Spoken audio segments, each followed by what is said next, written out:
സൂത്രൻ. ചേട്ടൻ എന്തിനാ വിളിച്ചത്? എന്താ ഇങ്ങനെ നോക്കുന്നത്? തനിക്കൊന്നും പറയാനില്ലേ? ഞങ്ങളെയല്ലേ വിളിച്ചത്, ചേട്ടനല്ലേ പറയേണ്ടത്.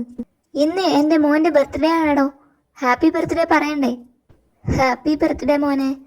ഞാനും ഹാപ്പി ബർത്ത്ഡേ. ഇതങ്ങ് നേരത്തെ പറഞ്ഞാൽ പോരായിരുന്നോ?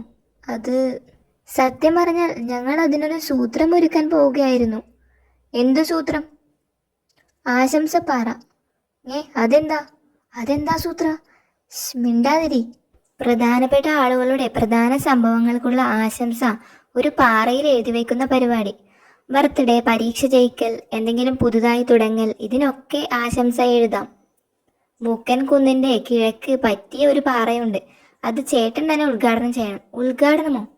അതെ, ആദ്യം ചേട്ടൻ തന്നെ അതിൽ എഴുതണം. ഹിഹി. മോന് ബർത്ത്ഡേ ആശംസ എഴുതിയാൽ മതി. ഷേരു, താൻ പോയി ആ പാറ റെഡിയാക്കി വെക്ക്. ഞാൻ ചേട്ടനെയും കൂട്ടി അങ്ങോട്ടെത്താം. കാണാൻ കുറച്ച് പേരെ വിളിക്കണം. ഷേരു പാറ ക്ലീനാക്കി വെക്കും. നമുക്ക് അങ്ങോട്ട് ചെല്ലാം. പാറയിൽ ആദ്യം ഞാൻ എഴുതുന്നത് ഒരു ഗമയല്ലേ? അതെ അതെ, ഏറ്റവും പ്രധാന ആള് വേണ്ടേ ആദ്യം എഴുതാൻ? ശരിയാ, ഏറ്റവും പ്രധാനം ഞാനാ. ഇനി ഞാൻ എങ്ങനെ ആദ്യം എഴുതുമിടോ? പുതുതായി തുടങ്ങുന്ന പരിപാടി അല്ലേന്ന് കരുതി